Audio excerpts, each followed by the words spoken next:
The standoff between Russia and the West over Ukraine is one of the most severe crises between the two sides in decades. To begin with, this is a critical moment for Europe. It's a critical moment for Ukraine, with around 130,000 Russian troops positioned on its borders. It's roundly being seen as a crisis. What is Hungary's stance on this?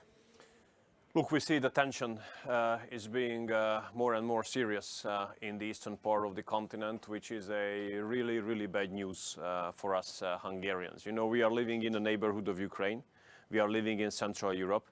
And we have still, unfortunately, some memories about the Cold War period of time, many decades, where we suffered a lot.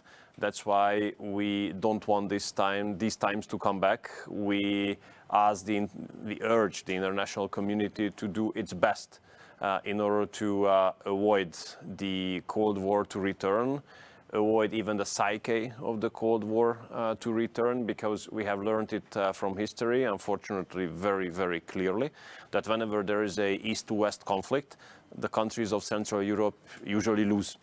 And we don't want to be losers anymore. So that's why for us it's really crucial and vital that diplomacy and the diplomatic efforts continue and avoid any violent actions in the future. If there are violent actions, we can only be losers of that.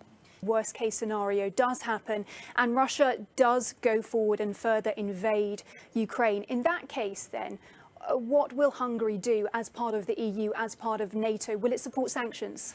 Look, we don't even want to think about that. But I understand that from here, from France, even from the United States, so from countries which are hundreds or even thousands of kilometers away from Ukraine, it's easy to speak about worst-case scenarios. It seems that it's not irresponsible to put news on the webpage that the invasion has already started. But, you know, for us in the region, it's not fun. For us in the region, it's our life. So let's avoid the worst-case scenario by any means. But what about sanctions? And that was my question, yes or no? Sorry, Sanctions can or should be made only in case something happens. Okay, this is number one. Number two, when it comes to sanctions, it's obvious that these sanctions do not work out. But you supported them previously. Look, because we were part of the. We didn't want to break the European unity. We never vetoed. We always aligned with this decision. We never vetoed the decision. But look, I mean, if you look at the sanctions themselves, it's a failure. They don't work out. They are unsuccessful, because if you look at the trade volume between big Western European countries, including France, by the way, with the Russian Federation, you will see the figures. And you will see how much the trade between France and the Russian Federation, the trade between Germany and the Russian Federation, has increased since the sanctions have been in place. So my position is that if we speak about further sanctions, it's absolutely necessary to see an honest analysis of the impacts of the sanctions which have been in place. Well, let's talk about other measures then, because there are measures that can be taken, and Hungary, as a NATO member, for example, could accept to take more NATO troops on its soil. This is something that other countries have agreed to, Romania, Bulgaria.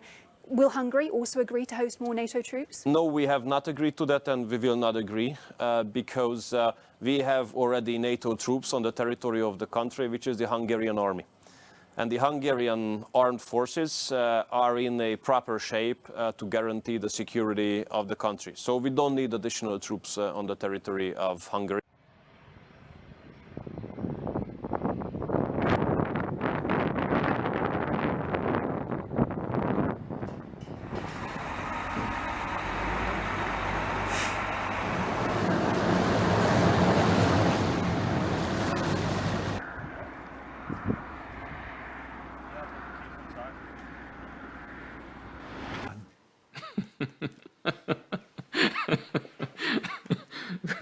Вы меня рассмешили.